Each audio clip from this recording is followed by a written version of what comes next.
आपके माध्यम से मैं बताऊं, ये कॉन्स्टिट्यूशन ऑफ इंडिया, इसके आर्टिकल 179 में स्पीकर को हटाने की व्यवस्था का उल्लेख, जिसमें ये कहते हैं कि उन्हें हटाया जा सकता है, रेजोल्यूशन जो किया चुका है majority of the all members of the assembly.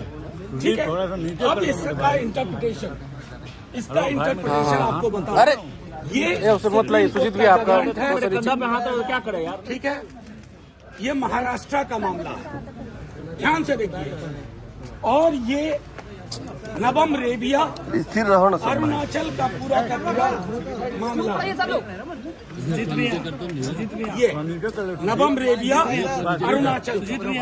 मैं आपको चाहूंगा आपके माध्यम से कि तमाम स्टेक होल्डर्स जो कल से इस विधायी महत्वपूर्ण पहलू पर फैसला लेंगे, चाहे कोई स्पीकर साहब हो, सीएम साहब हो, उनके एडवाइजर्स हो, तो ये दोनों फैसले पढ़े।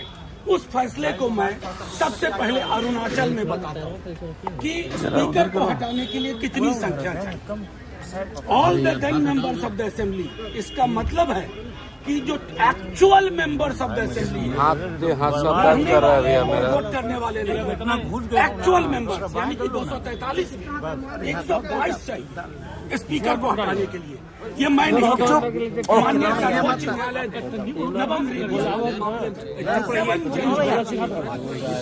दूसरा मामला महाराष्ट्र का, जिसमें आप सब गौर से सुनिए, इसको उसमें कहा गया है कि जितने भी सदस्य हैं उसका मतलब होगा इनको हटाने के लिए कि जिनकी सीट वैकेंट नहीं उन सब के आधार पर गणना बंद करा दे। तो 243 बाइस्कोप को अरे भैया आपका भाषा खाली मेरे स्क्रीन पर दिख रहा है और कुछ नहीं।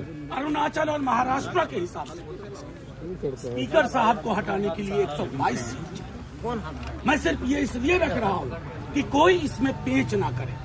गांधीवाद की बात करने वालों से भी आग्रह करूंगा कि कौन से गांधी पसंद है, करेंसी वाले गांधी या हेराम वाले गांधी।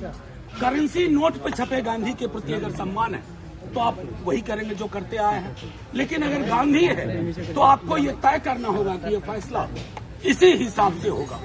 और हम सब एकजुट हैं लोकतंत्र बचाने के लिए। बच्चा इस बिहार का कल के दिन का इंतजार कर रहा है।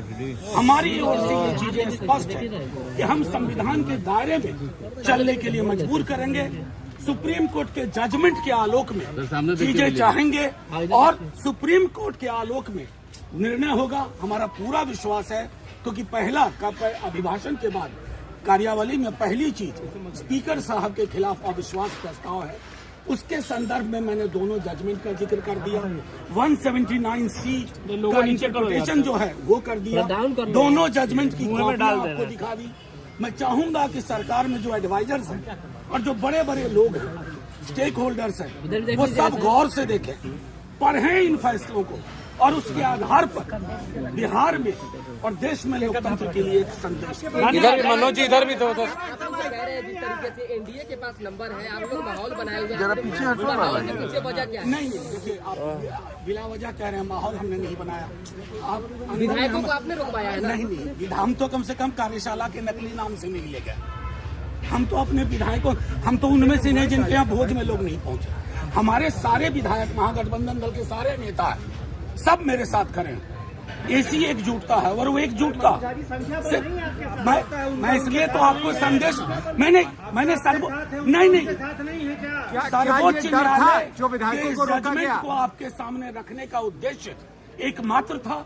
आप लोग कुछ भी इसका इंटरप्रिटेशन करें, आपको प्रशासन है।